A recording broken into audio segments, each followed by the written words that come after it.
1981 and 2009 were great years for me. I'm reminded of that through contemplating on the Yovel, the Jubilee year about which we are taught in Parshat Behar. According to Rashi, the derivation of Yovel is the word which means a ram's horn. Ramban disagrees. He says that surely we wouldn't call an entire year after the sounding of the shofar which took place on the Yom Kippur during the Jubilee year. Rather, says Ramban, Yovel comes from a Hebrew root which means to carry forward over a long distance, as is used by the prophet Isaiah in chapter 23, Yoviluha ragleha, their legs will take them forward over a far distance. And indeed we have in modern Hebrew, lohovil hovala, which means to carry things over a distance.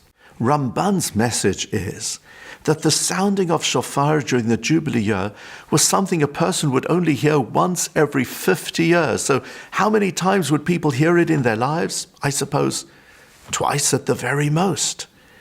And therefore, he said, it's something that's crucially important not only to appreciate and enjoy, but rather that the inspiration of it should carry through, should take one to a faraway point in one's life, inspiring all of one's time. The closest we can come to this is Birkat HaChama, the special blessing over the sun, which we recite at the commencement of a new solar cycle every 28 years.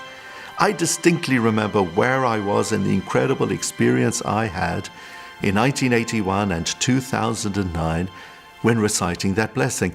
And may we all be blessed to have an incredible experience of Birkat HaChama in 2037. And for me, that remarkable experience is something which has influenced and inspired me well beyond those moments. I recall how one Shabbat, walking home from shul, we were going past a tree and we saw about 20 people standing around this tree, some with binoculars in their hands, others with cameras. They seemed to be exceptionally excited and thrilled. I asked one of them, what's this all about? He said, oh, we're members of a birdwatcher society and there's a very rare bird up there in the tree. It's been there for a few hours and it's probably going to fly off any moment. You see, within that society, as soon as one person noticed something, they would inform the others and they would all gather as quickly as possible to see the phenomenon. I noticed how they were going to take that thrill of the experience they were having with them for a long time. And as for me, I was pondering on how I would easily have just walked past without appreciating something very special right in front of me. So that is therefore the message of the Yovel, the sounding of shofar on Yom Kippur during the Jubilee year, to provide for us a very special, rare experience, and also one that would inspire and guide us for a long time thereafter.